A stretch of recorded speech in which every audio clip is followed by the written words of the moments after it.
I'll just get specific. All the female characters were helpmates to men. And if I have said nothing to my grown daughter, Ariadne, your goddaughter, I've said, honey, you weren't here to please men.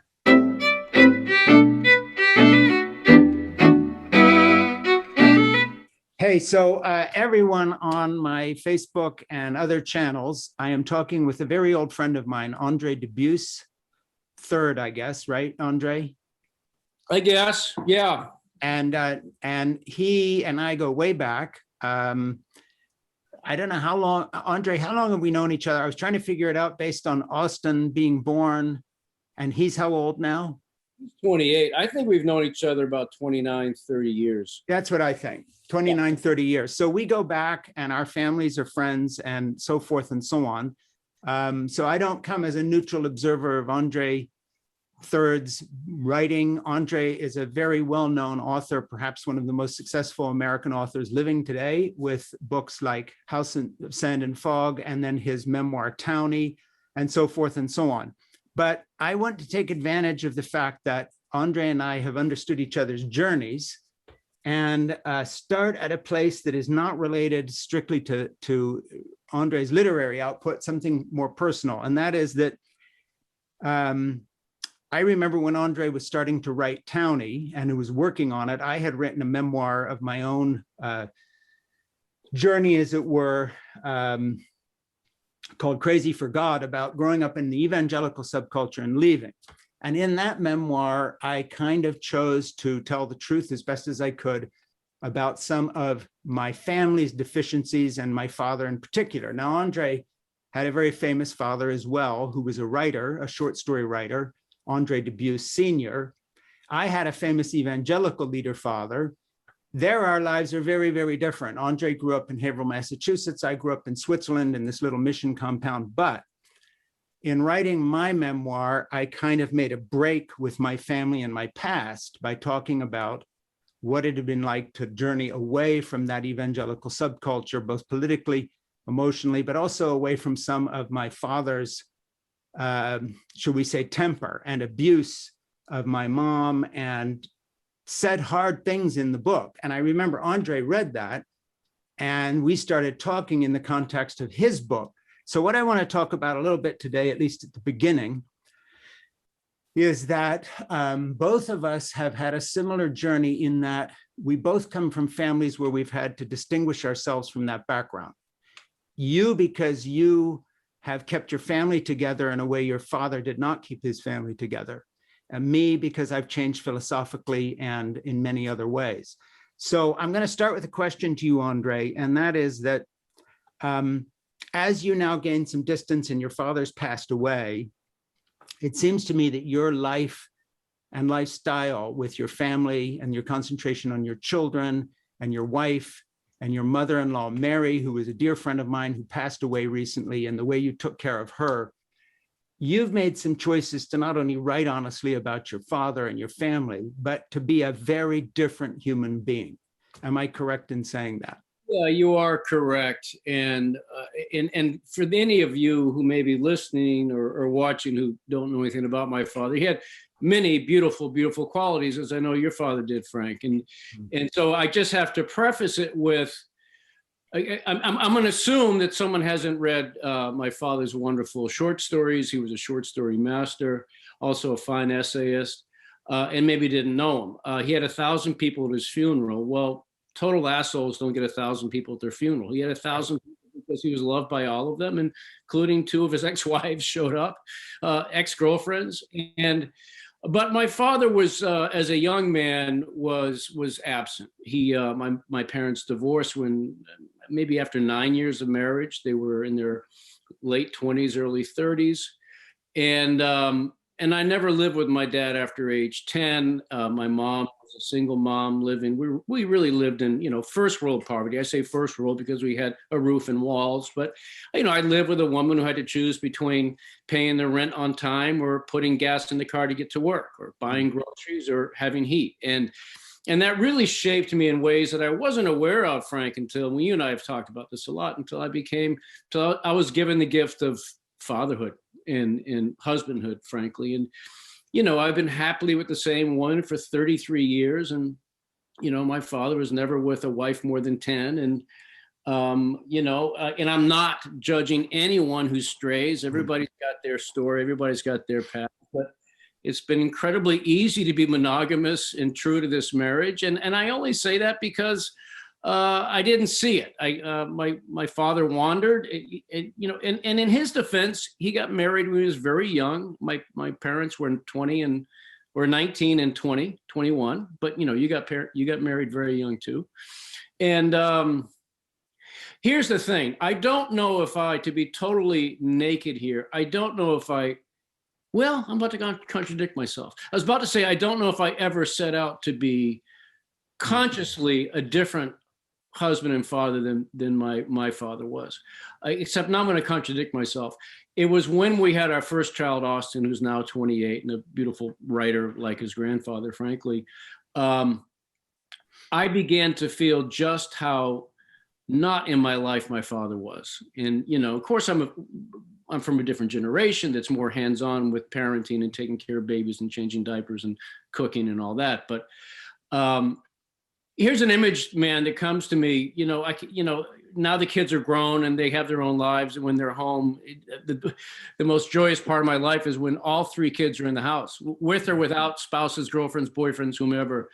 And, Fontaine and I, like a lot of middle-aged couples, will go to bed with our books, and we'll be on either side of the bed with our reading glasses and our lamps reading our books. And one of the kids will come in to ask about laundry or something or say goodnight. And I can't tell you how many times I've turned to Fontaine, my wife, and said, God, I never had that experience of saying goodnight to my parents when I was an adult. I never had the experience of saying it, even when I was in puberty. And so I am so grateful for how differently I've been able to raise my kids, but I don't demonize the old man. He had his own complex forces that made him who he was. And he had a lot of beauty to him, but he was not a present father until I didn't need him to be, until my 30s. And I knew your dad. I forget when I met him, but it was back when I had first met you. I don't know whether I met him before I met you when you were much younger, but Dad, your dad reminded me in some ways of my dad because of his kind of presence. Now, he had this terrible accident where he got his legs cut off because he stopped to help a motorcyclist, and that's a whole nother story. And I read some of his short stories before your first book came out, Cage Keeper, I think it was. And so there was a similarity. Now, one area which is, again, something interesting about your life is that in addition to being a very different father and husband to your dad, and intentionally, as well as, just that's how it's worked out, without casting any aspersions on him, your own writing has taken a very different direction, because if I'm correct, I don't think he ever wrote a novel. Your father. His first book was a novel published in 1967 when I think 1 or 2 or 3 years old. And he never did another because he discovered the work of Anton Chekhov. Yeah, and then he started doing all the short stories, which of course, for which he was phenomenally well known. What's interesting about your career is that, in addition to getting out from his shadow as a writer and being compared to him, because your first book, Cage Keeper, would have inevitably been, people would have mentioned in the same breath of reviewing it that your father was the Andre Dubus Sr. After House of Sand and Fog came out, and you had tremendous success with that. And now, Townie, I think that the distinction between you and your dad is complete now. And that, in a way, this is silly to say, but you're the Dubus people know about. And now in this conversation, we've got to talk about your dad as the lesser known writer. I'm just wondering, and then we'll leave this and move on to some other things, if the distinction between you and your dad in terms of family style, fatherhood, and then the distinction between writing, how you write, and also that your own career has taken off in the direction it has with such global presence. Over the years, as you look back, has that changed in your head how you feel about him, not just as a human being, but as another writer, but also just this idea of getting out from under our father's shadow, something I've spent time doing as well? Yeah, yeah.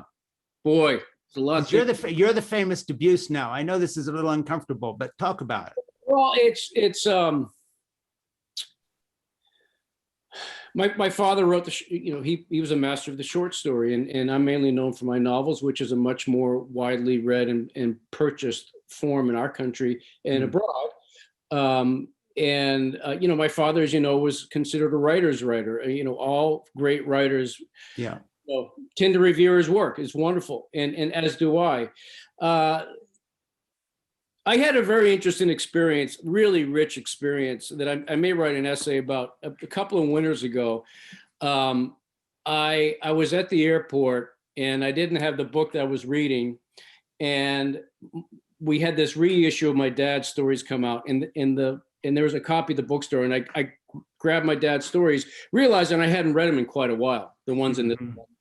And so I'm rereading my father on the plane back to Boston. When I get home, we have a huge blizzard, and I'm just reading by the fire in my house.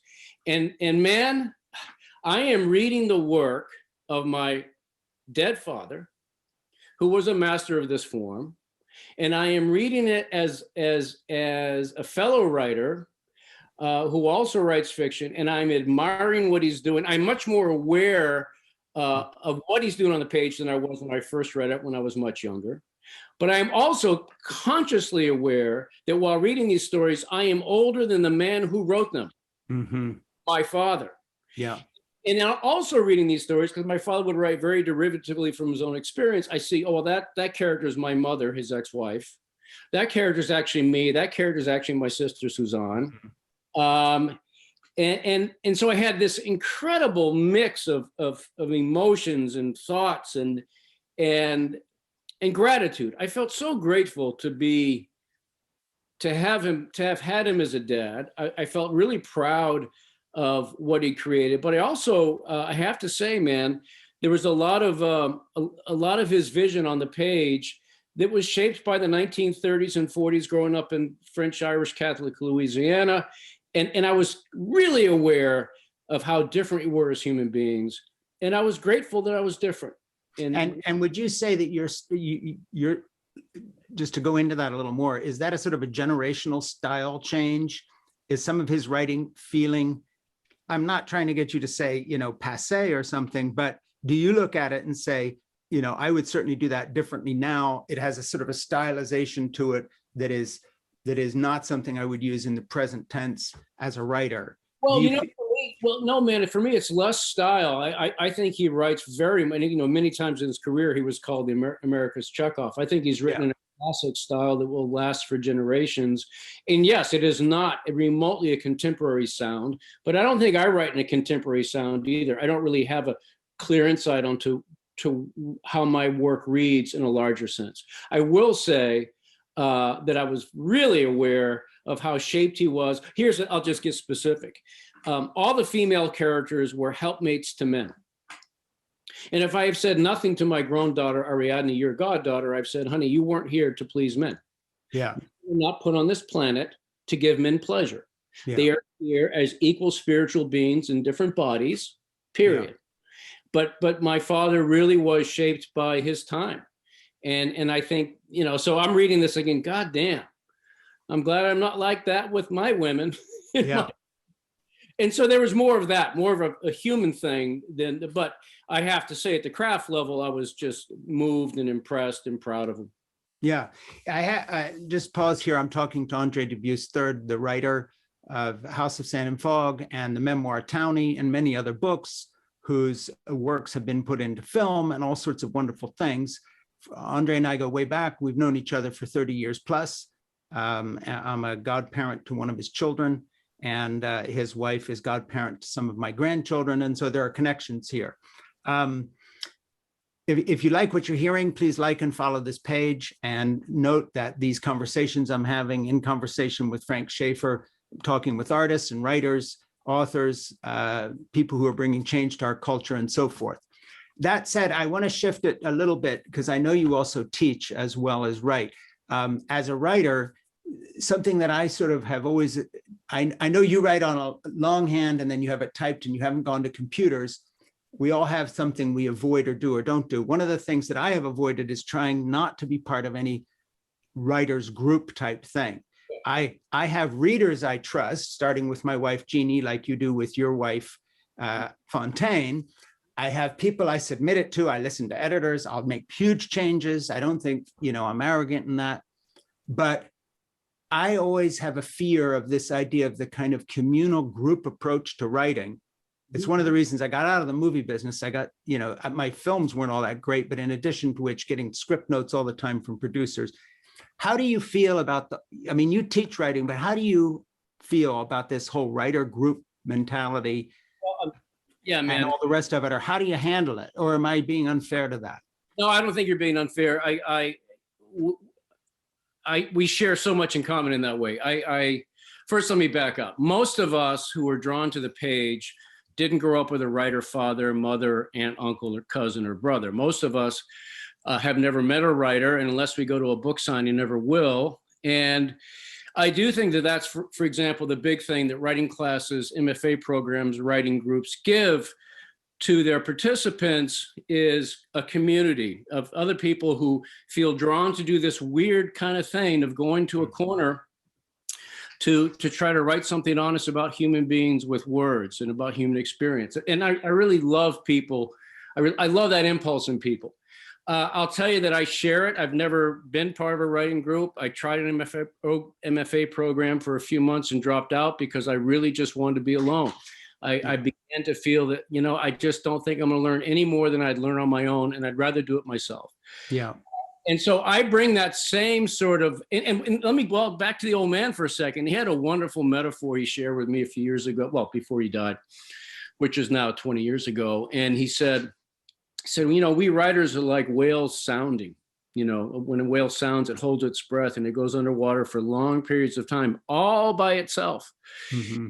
And I think one of the hazards of a writing group is the experience contradicts whatever that expression is about the lesson.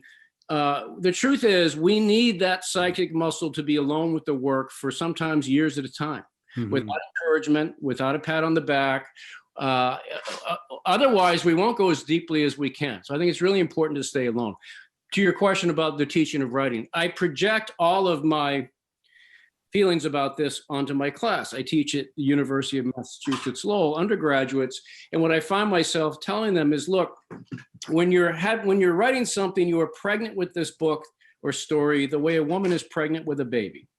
You just have to get nutrients to that baby every day, whether you feel like it or not. You got to show up and feed the baby, let it grow. And then you got to keep it in this dark, mysterious place for it to keep growing on its own. And for me, the challenge of looking at work too soon or having a group talk about it is, mm-hmm. we've got a 6-week-old fetus. We're making an incision in the belly. We're parting the flesh. We're shining a light. It's not good for the baby or the mother. Yeah. Most importantly, I think, the mother's future ability to have more kids.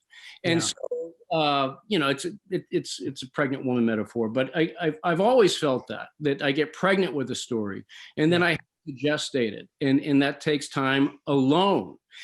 But one more thing about that, I think that too often people understandably ask writing to make them feel good. They want writing as therapy. Well, you want to feel good, go run 5 miles, go make love, go make some bread, go paint your house. Yeah. Don't ask writing to make you feel good. I think if you're writing well, and you and I have talked about this, mm-hmm. you feel the opposite of good.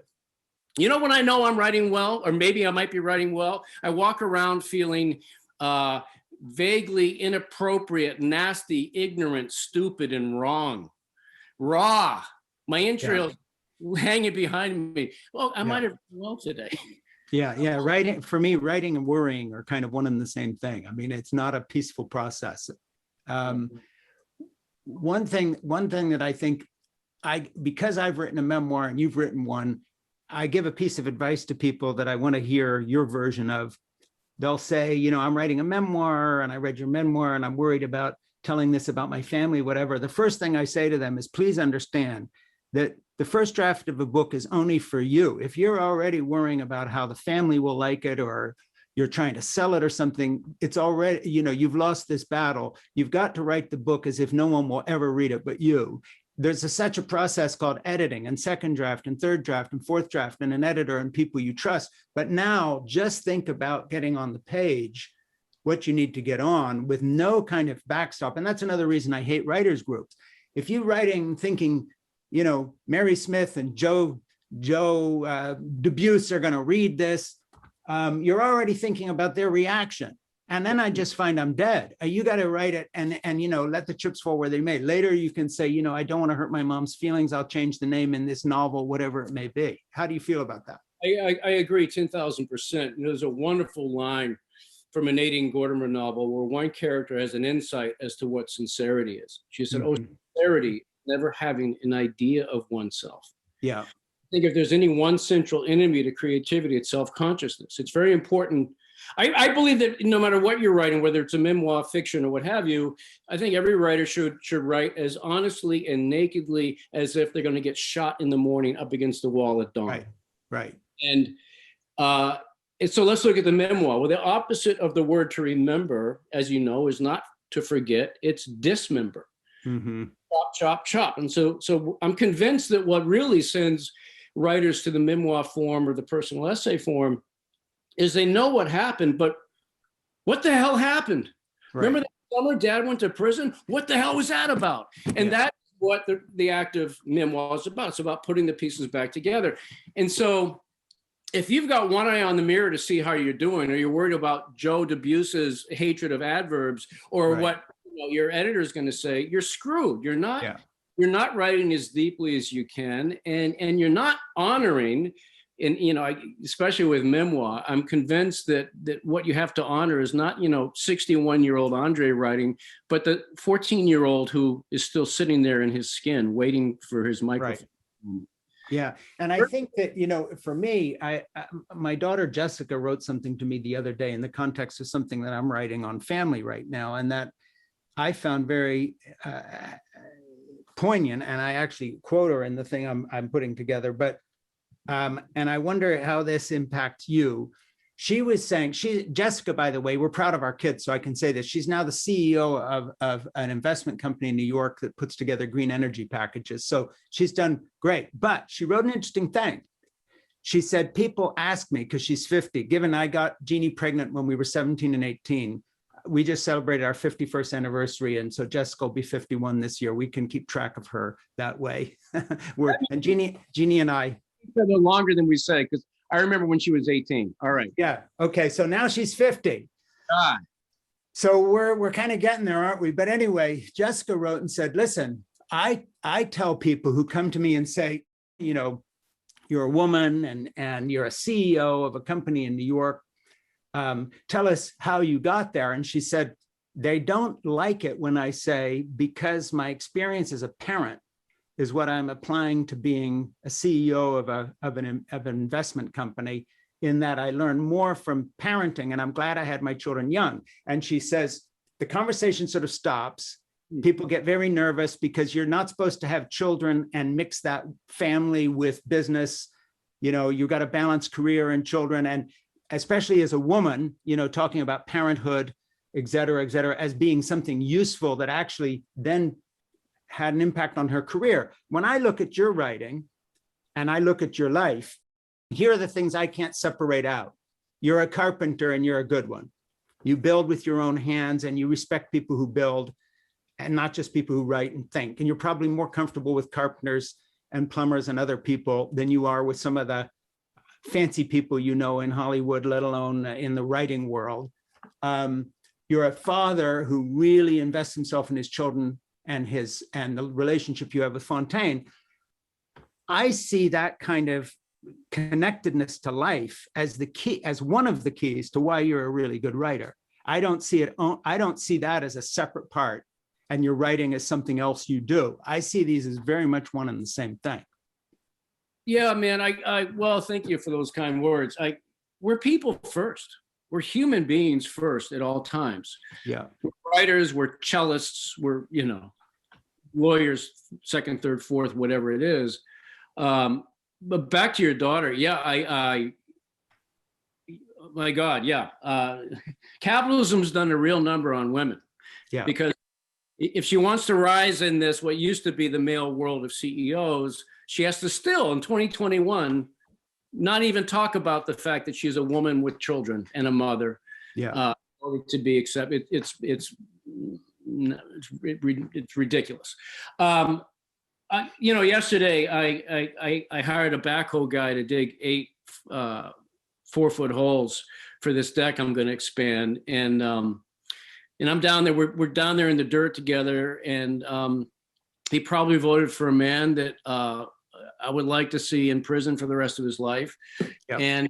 But we had a lot in common. We had a lot to talk about. We're talking about dirt and stone and wood and concrete, and frankly, then we were talking about his divorce and his kid. And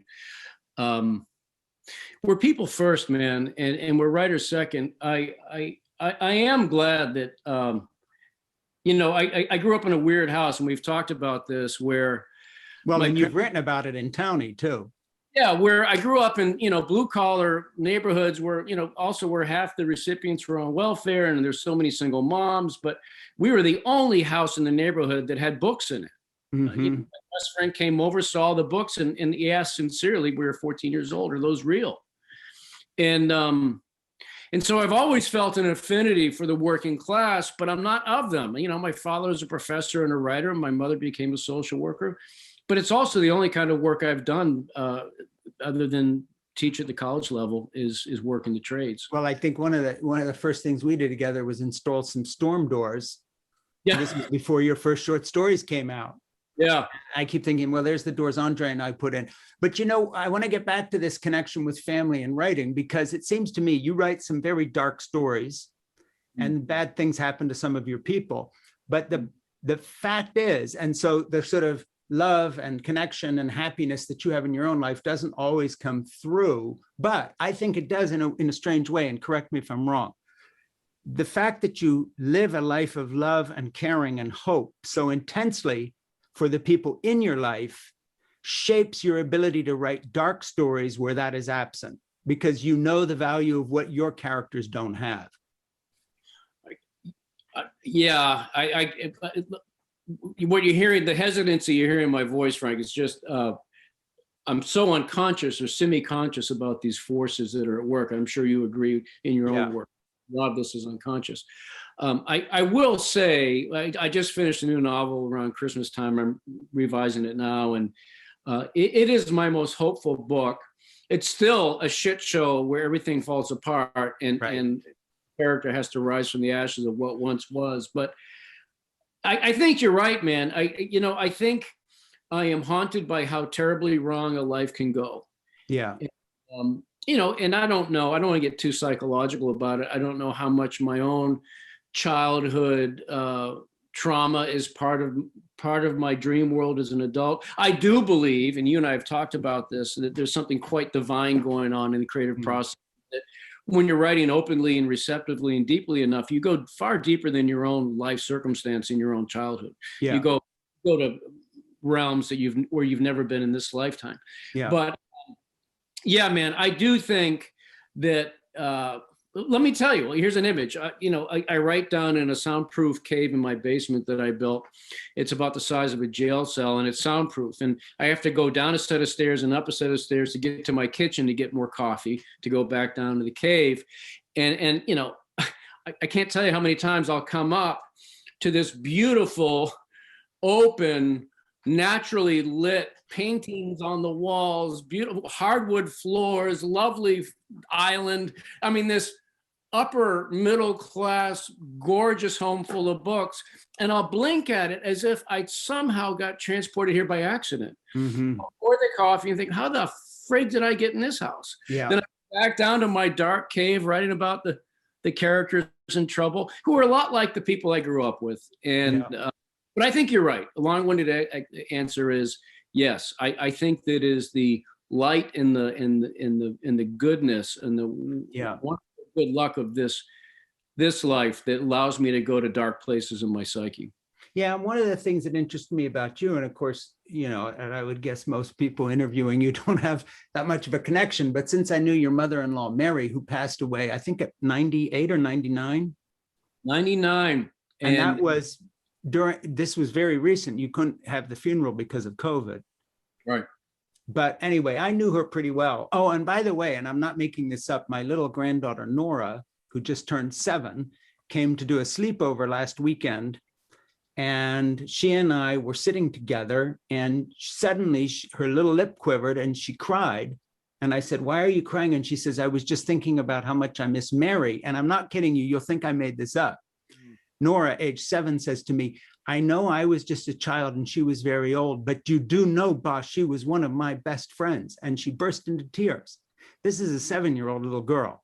So this is what you feel when you have little children you love. And one of the things I love about you is that you're one of the men that I know who is as invested in his family as I am in mine. What we really care about. I mean, 2 lines are forming and all the books or whatever we do is at one, and then Ariadne and her life and Austin and your mother-in-law, Mary, is in another. And, we do our little cave thing and I have my shed I'm sitting in now, but in the final analysis, the work is always in proportion to the life itself. And you're one of the people I admire because you seem to have kept those priorities straight. And I don't mean that in some moralistic sense. I mean in a better sense than that, of you actually seem to believe in the intrinsic worth of some things.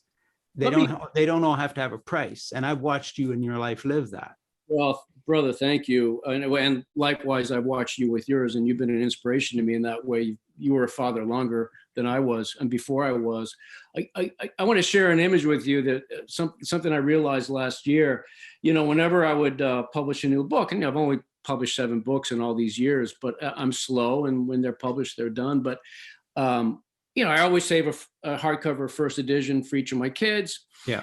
And I realized, just like last winter lying in bed next to Fontaine, wow, I've never inscribed them. I inscribed them to strangers, many, and it came to me. My old man was a beautiful short story writer, as we've said. His peak years were in his 40s and early 50s, and he would typically write about 3 short stories a year. He would always Xerox copies, and he would write a really lovely inscription to each of his kids, his ex-wives, his present wife, a friend, and pass them out. And I kept those for years, and a lot of them are in his archive in Texas. But I knew my father as a father first and a father second. Yeah. And sorry, he was a writer first and a father second. Yeah. I wrote all of that novel, House of Sand and Fog, in my parked car in a graveyard near our house. Yeah. Spring, summer, fall for 3 years, because I never wanted to tell my kids, "Be quiet, Daddy's got it right." I didn't want them to ever even think about having to do anything around me and my little habit. Yeah. And so, honestly, in the last few months, I'm thinking, I got to sign those books. They're all grown now. They know that I'm a father first and a writer third. I hope I'm a husband second and a writer third. Yeah. I think one of the things is maybe one of the reasons you haven't done it is some kind of self-conscious thing where part of being a writer is putting on the public relations act. You're out signing books. You're being friendly with people you'll never meet again. I'm not saying that's fake because it's part of the job. It's like being a doctor and meeting your patient. But you don't sort of take it home because those relationships are almost too essential to be writerly in. You just want to be a dad, you're not the writer first to them. And, there's a sort of a block there. I just want to pause for 1 second and say again, we're having this conversation on my Facebook page, and I hope you like the page. If you like this conversation, I hope you tell other people about it. This will be recorded or is being recorded. So if you have a friend who you want to have look at this, or you want to watch it again, or you missed it, please come to the page and watch it to other places. And I've got some folks with some questions here that I'm going to get to in just a second. One other thing I wanted to cover with you is that you've done Townie as a memoir, and the rest are all fiction at this point. Is that correct? Yeah, are you looking? And the fiction, of course, brings much of your own life into it. Are you looking at any more nonfiction in the future, or you got this novel finished, and so you don't even want to think about the next thing after that? Actually, man, I'm working on a collection of personal essays. I've probably written and published over 30 of them in the last 20 years. Yeah. And so that's actually a book contracted for me to deliver to the publisher this year. So hopes to deliver in the essays. but I love the essay form. I mean, as you know, it comes from Montaigne, and from the SAA, to attempt or to try. I think it's an honest way to look at writing it all. Do any of these essays get into politics, or are they all personal, or are they social? I mean, what's in the essays? They're primarily personal essays, but they of course they veer out from there, because what I love about the essays, you can talk a little bit more and show your beliefs a little bit more. I love this line from Flannery O'Connor. She says, "A writer's beliefs are not what she sees, but the light by which she sees." Yeah, that's great. So that comes through a lot, I think, in the essay form. I was asked to write an essay for an anthology, just came out with Random House this summer, or this past spring, on Lolita, on reading Lolita for the first time. And I read it for the first time, Frank. I don't know if I told you, in the Alps, while I was teaching a writers conference with Austin and Elias, my two sons who are also writers. Yes. They took my class. But I was reading Lolita for the first time. I'd never read it. And fought my way through the first few pages. I can't believe I'm going to be a pedophile in this book. Imagine what I believe this is where I'm going to go.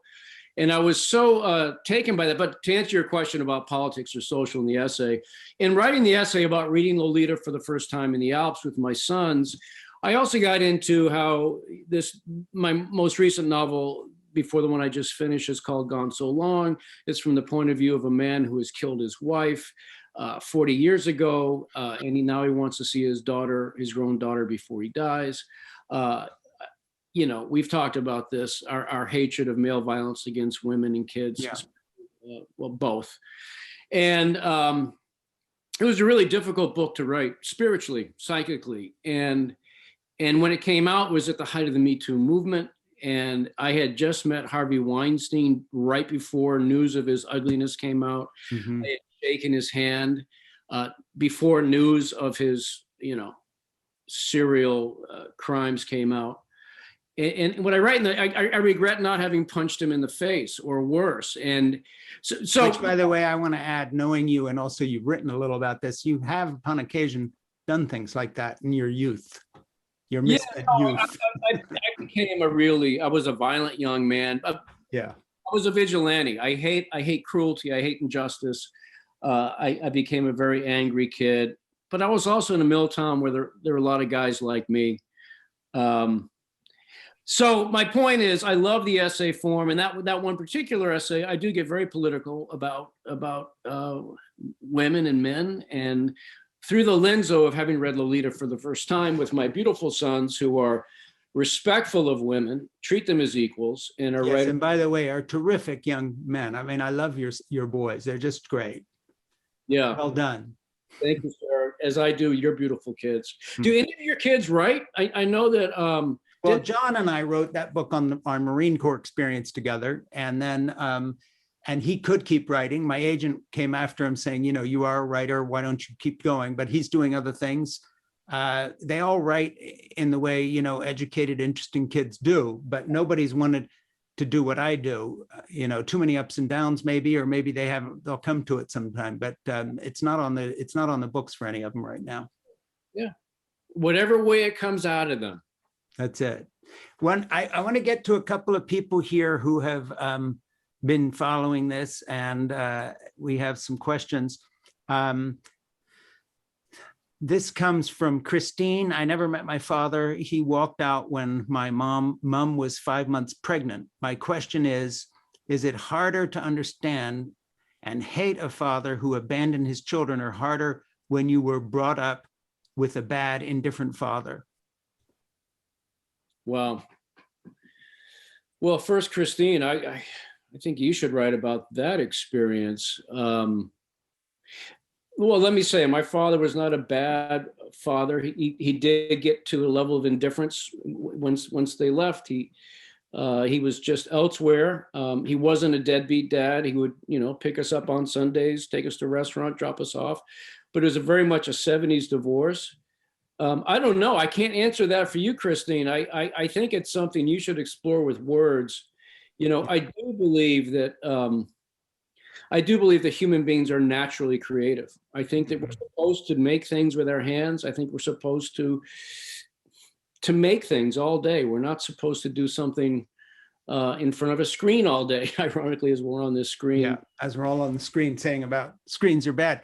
Yeah, but go ahead.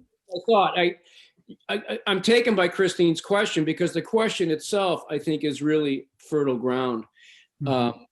And you and I have talked about this, brother, but questions are much more useful than answers. In fact, I run away from people who have all the answers. I tend to gravitate to people who have questions. Faulkner was asked late in his life, what's the main thing a writer needs to do what you've done with words, sir? And he said, well, it ain't talent. He said, I think it was, but it's not. It's curiosity. Mm-hmm. His exact phrase was to wonder, to mull and to muse why it is that man does what he does. And if you have that, talent makes no difference whether you have it or not. So, Christine, I think you should write yourself into that question. I think there's something there. Peter makes a comment. He just says, I love his book, Townie. So that's a compliment from Peter. So thank you, Peter, for that. Thank you. Yeah, it's a great book. Diana asks, in what case would you recommend a writer to do an autobiographical novel rather than a memoir? I'd love to hear you address that too, because there's a lot of you in Calvin Becker and Portofino series, Saving Grandma. But I'll address it. Then I want to hear what you have to say. Okay, go ahead. Who's the person who asked that question? This is a question from Diana. Okay, Diana, thank you. Look, I think you just have to try and see what happens. It took me about 20 writing years before I realized, maybe 25 years, that I tend to do better creatively when I go far afield from my own life experience in fiction. So that if I'm basing a novel, say, too closely on the events that I've lived and basing characters on people that I live with, and this happened, so it's going to happen in the book. It's just felt really stale and stagnant for me. But I know many writers who can do beautiful work with the same circumstances. Townie my memoir, Townie was an accidental memoir. I was not setting out to write a memoir. I was actually working on another essay, this form I really loved. And I'll finish a novel and I'll write an essay. I'll finish a short story, I'll write an essay. And I'm working on one right now. Yeah. And I was working on an essay about my sons in baseball. And the question fueling the essay was, wow, baseball is so fun. And once they began to play ball when they were little, I was, taking them to games. And I said, well, how come I didn't play baseball? This is fun. And as I worked my way into that question, my curiosity about my own life brought me to what I was doing instead of playing organized sports, which is, moving 12, 14 times before I got out of high school, living with my single mom in tough neighborhoods, all the violence and drugs and alcohol and sex too young, like 11, 12 years old. And it led me to 500 pages of what I was doing instead of baseball. Yeah. But Diana, I finally found a way to write about my life. Because let me just say, I do not exaggerate, 3 separate times, 3 years each for 9 writing years, I tried to write all of that as a novel, 3 separate novels that all failed because of that stagnant staleness I was describing. And so it finally came as straight, not creative nonfiction as Andre and not some character. So, but short answer is, who knows? I think it's all intuitive, and try it either way and see what happens. But Frank, I want to hear you talk about Calvin Becker. Because there's a lot of you in that boy. There's a lot of me in that boy. My first novel was Portofino, and then it was followed by Saving Grandma and then Zermatt. And I wrote them out of order, but it starts with a boy who's a 10 and finishes when he's 16. And it's a trilogy. The events draw on a missionary family living in Europe, and it's a work of humor set in Italy in the era of La Dolce Vita. So these rather uptight Calvinist American missionaries, evangelicals, are in Italy at the same time that Fellini's wandering around and all the rest of these people. And so there's a lot of comedy there. But I found at the time that I was able to work through some of my own anxiety about my journey away from evangelical Christianity. It wasn't so much that it was fictionalized as opposed to a memoir, but I was able to do better as a work of humor and make it gentler not in the sense of trying to be kind or thinking how people would take it, but it was easier to come out of myself as humor rather than to come out of a place of kind of, well, I'm journeying away from this because I'm against something. So the humor, my editors all felt it was very gentle and very kind to whomever the parents were. And of course, since my father was a cult figure, not occult, a cult figure, a guru in a kind of an evangelical Protestant cult. Of course, some of his followers hated the books because they thought they were too close to my parents. Whereas I felt that they were very different than my real parents, and that if you had known them. So, there's a liability there. You get, you get blamed either way if it's too close to reality or not far enough away. But I think for me, the distinction was addressing those subjects as works of humor in Portofino, Saving Grandma, and Zermatt, rather than straight up with the seriousness that, for instance, I wrote my memoir later. Yeah, Crazy for God. Can I address that? Because well, first of all, they're beautiful books, and I love those novels, and I'm really, well, I just adore them, and I'm really envious of your ability to write humor, which I've still found a hard time doing. Although my latest book you haven't read yet might get there a little bit. This woman writer, oh God, a novelist I respect. Her name will come to me at 3 a.m, but she said, all writing is hard. She said, but writing humor is the hardest. She says, because we're all on the verge of tears anyway. Yeah, that's a good point. But I want to say something about because especially for those who might be listening or watching who will attempt a memoir themselves or attempting one now, I do think that and I'd love to hear your opinion on this, Frank. I do believe that one of the biggest hurdles to face when you're writing about your family, say, is writing about your family. Yeah. How do I write honestly about these people I come from, these people I love, don't always like them, but always love them? How do I write about them without betraying them? Mm-hmm. And so my first draft of Townie was full of all that street violence that you alluded to. And I sent it to my editor, and I said, I was writing an essay, but it looks like I have a memoir. She said, yeah, it does. But didn't you live with people? Where's your family? I left them out. I said, well, I don't know where the line is. I don't want to, I don't want to shine a light on their privacy. I'm just writing about myself. She said, but isn't that part of your story too? Yeah. She was right, but I didn't know what to do about it. So that night I was at a literary gathering, and one of my friends, have you met Russo, Richard Russo? I don't think so. I might have. I don't think I have. He was a lovely man. He's become a close friend over the years. So he's there. He had not yet written his own memoir elsewhere. And I told him what my editor said. And Rick Russo gave me the best advice that I want to pass on to anyone who could use it. He said, if it were me, I'd ask myself, am I trying to hurt anybody with this book? Am I trying to settle any scores? He said, if the answer is yes, then he would not write it, or he would write it but not publish it. Right. The answer was no, I'm not trying to hurt anybody. I'm just trying to capture through the subjective lens of my own emotional memory what it was like for me. Then I would write it. And as soon as he said that, I knew that I wasn't trying to hurt anyone. I was simply trying to capture what it was like to be a boy in tough mill towns in the 70s with Watergate going on and Vietnam limping to a finish and no fathers around, etc. And then the strategy was, okay, but I'm only going to write about my family's experience when it intersects with my own.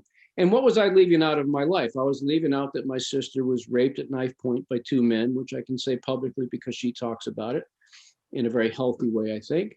I left out that she was dealing drugs and my brother was being sexually abused and on and on. I left out a lot of important stuff. And so the strategy was, okay, if I'm walking by my 13-year-old brother's bedroom at 4 o'clock on a Tuesday, and I hear the sounds of his female art teacher in there having sex with him, which was pedophilia, I'm going to put in the moans, because in the hallway, those moans, they're part of my life. Yeah. The other side of the door is his business, and he can write his own memoir. But I remember at that age thinking, well, he's too busy to hurt himself. Well, I remember feeling all sorts of things that had more to do with my own story. And so I left it in. But I just want to throw that out. I think Russo's advice is really— I think that's a really good point. But, you know, it brings up something, and now I'm just sort of cutting through the fourth wall here and just talking to you as a friend for a second.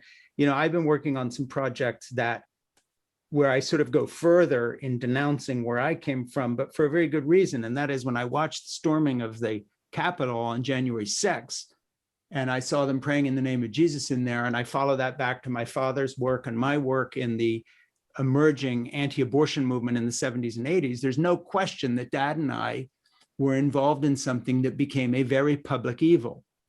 And not just in the election of Donald Trump, but the entire takeover of the Republican Party by far-right evangelical fanatics who want to turn this country into theocracy.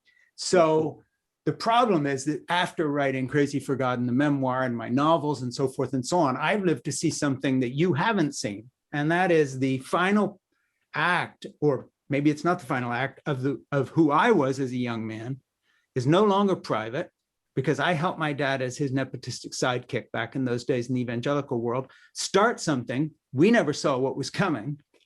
But there's absolutely no question that we played a part in what I regard as an actual threat to democracy. And so in terms of trying to unpack that in things I'm writing and working on, and this venue here, Facebook and all these other things, it goes way past mea culpa in terms of behavior as a young teenage father, wishing that I had been better. That's a different kind of self-revelation. Now I'm starting to look at things where I have some responsibility, and my father did. We were part of something that didn't just sort of go wrong. It became a threat to the country I live in, to my children and grandchildren. And when you start unpacking that, and I'm still working this out, Andre, I don't know, but I'm going to ask your advice on this. You know, at that point, it's not just what's happening behind the bedroom door. The gloves come off because you're now fighting for your life. And we're fighting for the life of this country. And we were not on the wrong side of an issue. Yeah. You know, my family was on the wrong side of history, and we did something really bad. Wow. And that is we helped lay the groundwork for the merging of the Republican Party and the far-right evangelical fundamentalist movement with all its homophobia, its misogyny, and all the rest of it. And there's no way to duck that. So I have a regret about my own life. But then in terms of unpacking who my father was, if Trump hadn't been elected, this could have all faded away. And it would have been, okay, I'll just leave it at the memoir stage. But it's not fading away. We're in a fight now. So, and this isn't anything to do with this interview. I'm just telling you this and asking you what you think about it. Well, I'm moved. I am so moved.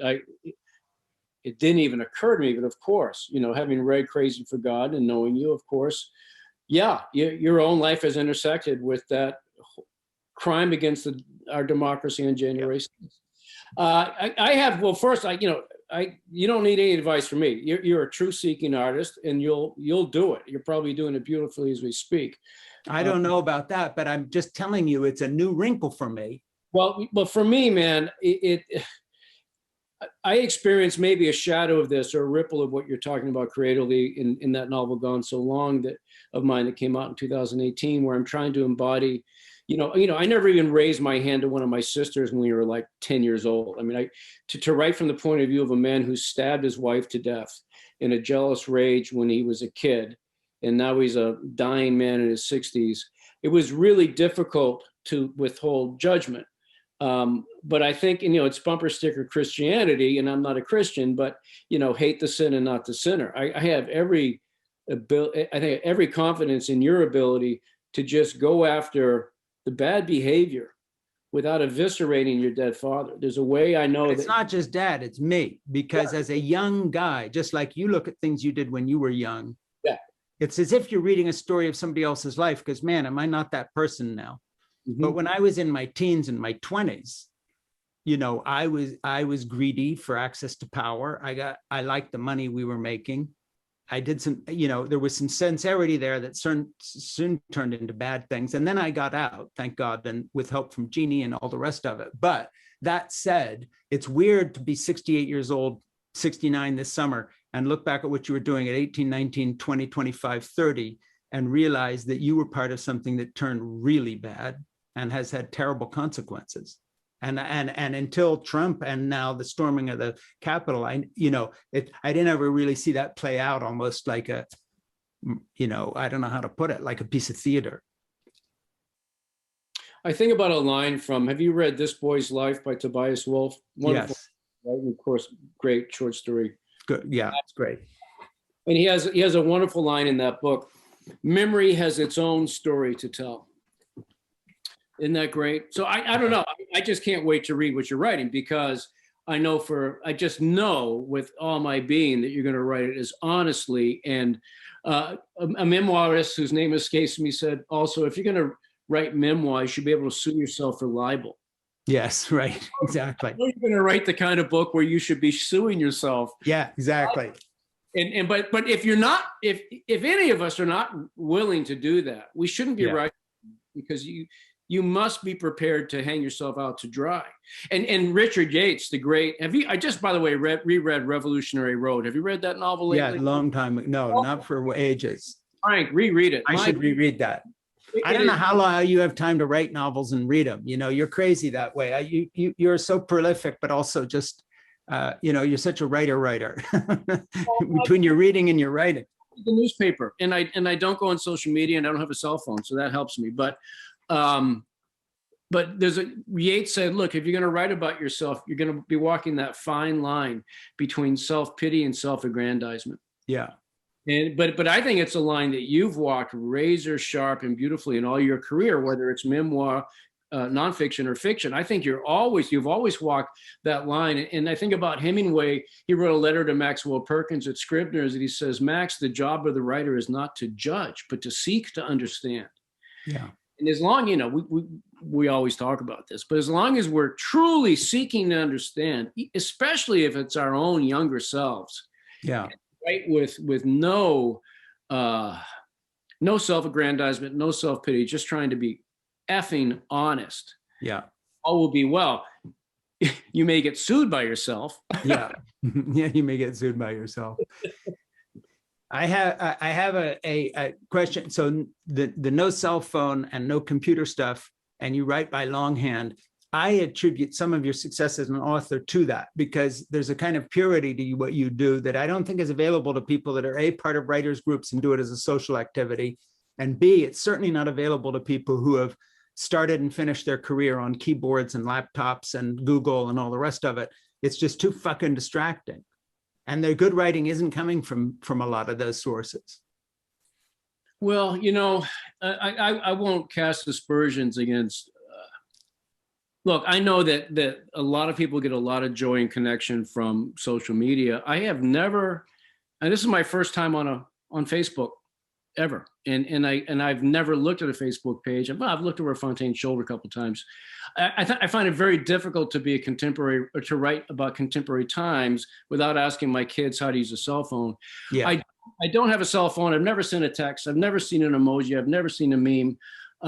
I do have a laptop, but I'll begin the day with poetry, and then reading poetry, and then I'll write longhand pencil for 1 to 3.5 hours tops. And the next day, I begin by listening to music and typing the handwritten work into the laptop, turn it all off, and sharpening my pencil again.